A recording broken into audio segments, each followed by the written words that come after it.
I've come to a point where I told myself that I'm worth it, and also that working on myself is me.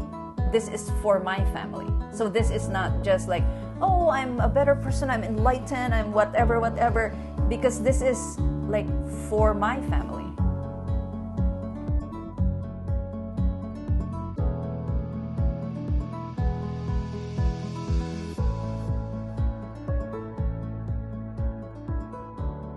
Okay. Hello, I'm Jen. I'm Iris. Yes, and we're both with your parenting mojo, I think. And so you took Taming Your Triggers a few times, and starting a little while ago. Can you tell me, why did you take it in the first place? The title itself, Taming Your Triggers. I have a lot of triggers, so I thought, like, what can I do about it, and not just like a volcano waiting to happen, which is not good for my daughter or to anyone, including my husband. So I first enrolled in that workshop since the very first time you offered it. That was a while ago. Yeah. And we always have this back and forth how many times. And neither of us can really remember. Yeah. So I don't know, like 5 times, 4 times. And I was just thinking yesterday, will I take it this time? Or, I was a parent. You have asked me to be one of the peer coaches. Yeah, you were last time. Twice or thrice or something. Anyway, every time I take it, there's something new. Okay, so I'm thinking about if I'm a parent and I am exploding at my kids, or I'm walking away from them because I can't handle their difficult behavior, and you're telling me I'm going to take this thing like 4 or 5 times. What was the first experience like for you? The first experience, I can tell you, was very overwhelming, because I just got this, like, all my SHIT, emotional SHIT was just like, oh my gosh, like, what is this? And it was, I couldn't handle it after a while, and I just stopped. But then I know the second time around that I'm there. I need to do this work. And also you had reorganized the modules so that you get like the whys, and then the how to move forward, and that really helped me sort of tether, like anchor me, so that I'm not like flopping all over with my big emotions. So it's not just my daughter has big emotions, I have big emotions too, and it gets in the way of and parenting. Yeah, we used to do it in what I thought was a very logical way, which is where we understand where the stuff is coming from first, and then we learn the different tools and on how to deal with it. And I think it was logical, and it does make a lot of sense. But firstly, it means you spend a lot of time floundering around in how hard things are at the beginning. And secondly, you're waiting a long time before you start learning new tools. And so I think that the reorganization of alternating the structure so that you get these alternate weeks on why is this so hard and what are we doing about it really helps to give that balance. Sorry, Jen, your question was like, people was like, you took this many times. My thought on that is, my personal work, my inner work is an ongoing thing, and being in a group in this very supportive environment has really helped me. And it's like, if you go to therapy, of course this is not a substitute for therapy, but there is this other path of like how to do inner work, and you have companions with you. You have like people who are experiencing the same thing or different, but the emotional kernel is the same. And so you have companions, and I think in that emotional journey, a journey of making yourself a better parent, better person, it always helps to have people with you. And so yeah, if you are somebody, if somebody is like committed to like personal work, and this is like, I think a good, for me, it's a gift to myself. Because like with all the housework, with all the like running around, sitting down and thinking and reflecting about what are the things that has affected my everyday life, like that's a luxury.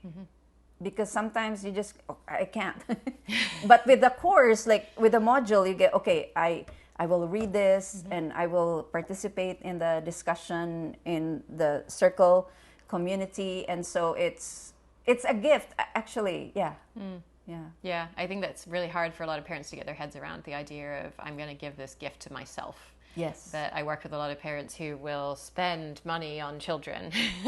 And sometimes we have to justify it that way, right? Like I'm doing this for my child. Whereas the idea of doing it for myself is really difficult for a lot of parents to navigate.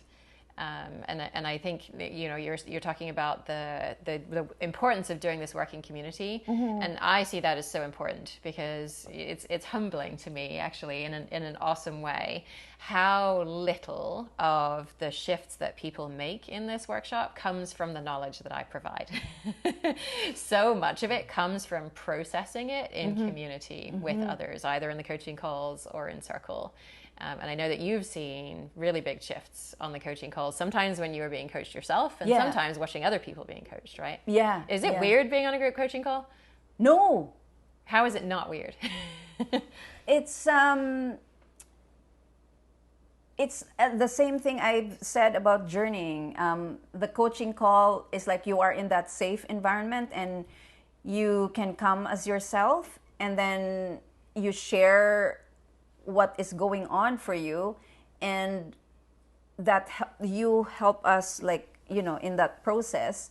And if I'm not sharing, I learn a lot from what the mom, usually the mom, is sharing too. So yeah, it's not weird. Oh, maybe I'm weird. I don't find the coaching call weird, but maybe I'm weird. I thrive in that kind of environment. Like, like just sharing of emotions, and I don't get the chance to do that often enough.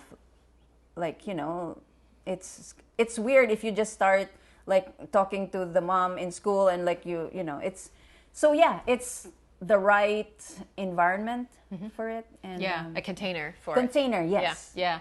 I think a lot of parents sort of think, well, why would I go to a call where other people are sharing their stuff? How am I going to learn anything from that when they are just in the same boat that I am, right? And except that their situation is different. So how am I going to learn anything useful about this?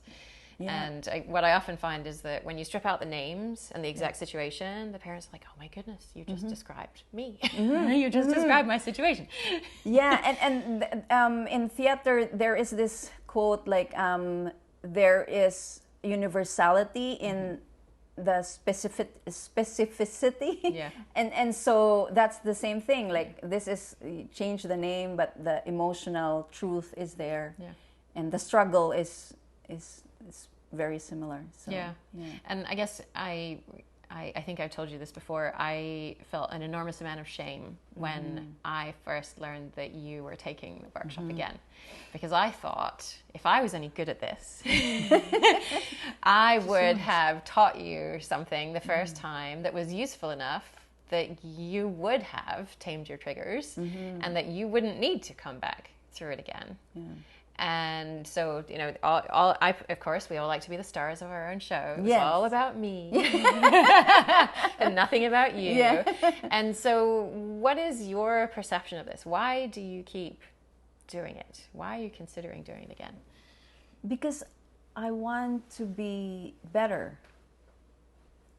And there's no end to growing.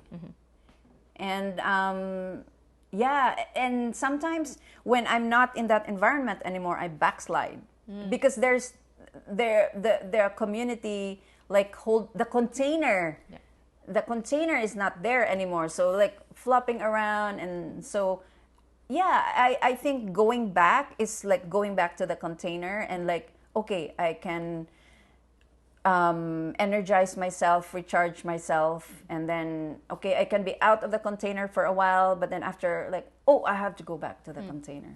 Like, okay. Yeah, and also the spending. I know that like, you know, we are not millionaires and we cannot be taking the course like, you know, like, oh, money, like I'm spending it on me, and I've come to a point where I told myself that I'm worth it, and also that working on myself is me, this is for my family. So this is not just like, oh, I'm a better person, I'm enlightened, I'm whatever, because this is like for my family.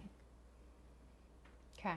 If someone's on the fence about taking the workshop, is there advice you would give them? Not to say, you know, you should do it, right, but if you're in this situation, if this is true for you, is there a certain sort of way that you would guide folks to say, this is going to help you if you're in this situation? If they're on the fence, I would ask them, like, I would be interested to know what's holding you. It could be money. It could be like, oh, I don't want to spend on myself, and oh, I don't have the time, and whatever it is.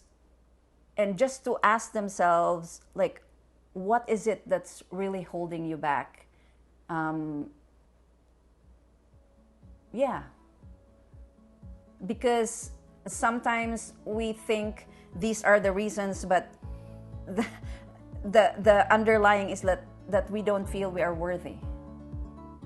That we are worthy of the money, we are worthy of the time that we spend. So to me, it sometimes goes back to, am I worth this time and, you know, doing this work?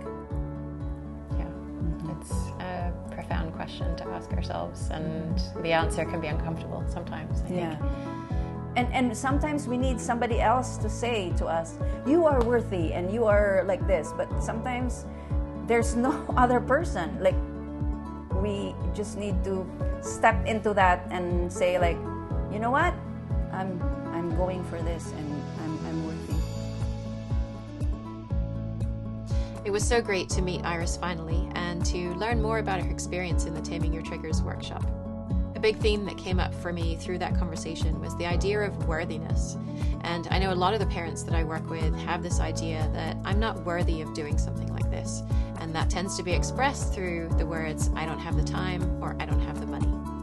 So if you're thinking one of those things right now, then I'd encourage you to think about whether your kids are worthy of you doing this work. And come on in and join for your kids.